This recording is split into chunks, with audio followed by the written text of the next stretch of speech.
Hello everyone. Today we are going to take a look at the transverse section of the brain. So we are going to cut the brain like this transversely at the level of the posterior horn of the lateral ventricle. So let's see. So this is the transverse section of the brain at the level of posterior horn of the lateral ventricle. So here we can see the lentiform nucleus, which is the part of the basal ganglia.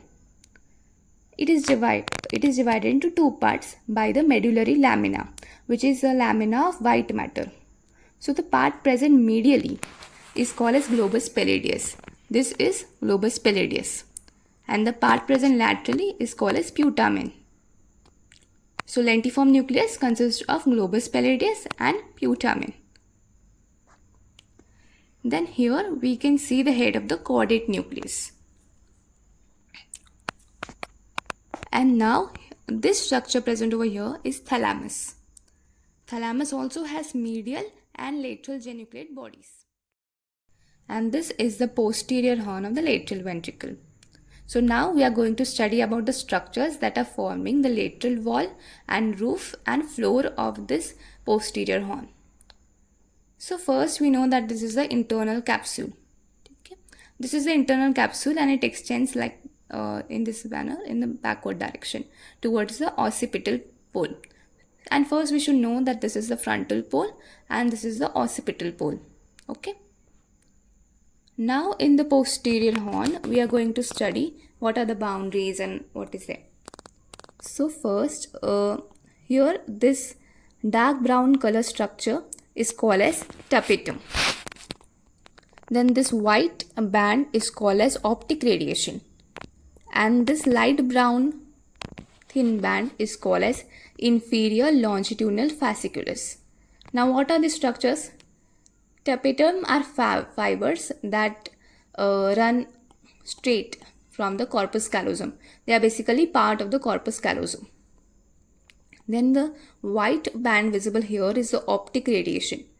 So why optic radiation? Here we know that in the thalamus there is a lateral geniculate body, which is mainly involved in visual pathway. So the fibers from the lateral geniculate body run in this manner and go to the primary visual area present in the occipital lobe. So that's why this band is called as optic radiation. Similarly, there is also auditory radiation. In the thalamus, there is a medial geniculate body. So medial geniculate body passes the auditory fibers into the primary auditory area present in the temporal lobe, and the radiation present over here is called as auditory radiation. Now we are going to take a look at the structures of the basal nuclei. For that we are going to first study a diagram. So in this diagram we can clearly see the internal capsule over here, which is separating head of the caudate nucleus from the lentiform nucleus and the thalamus. We can also see claustrum over here. So here we can again see the two parts of the lentiform nucleus, which are divided by the medullary lamina. So the lamella present medially is called as medial lamella and laterally, which is called as lateral medullary lamina.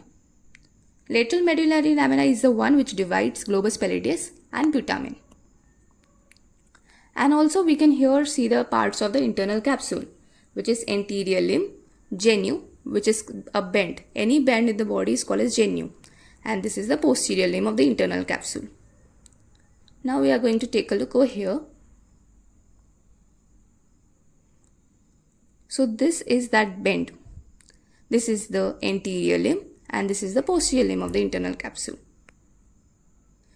Now in the medial side we can see the internal capsule, but a similar capsule is present on the side of this putamen, which is called as external capsule, and again there is another band which is called as extreme capsule.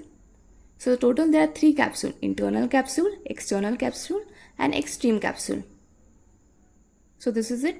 Now in the posterior horn there are two special structures. One is the forceps major, which forms a bulb in the medial wall of the posterior horn. So this bulb type structure is called as a bulb of the forceps major.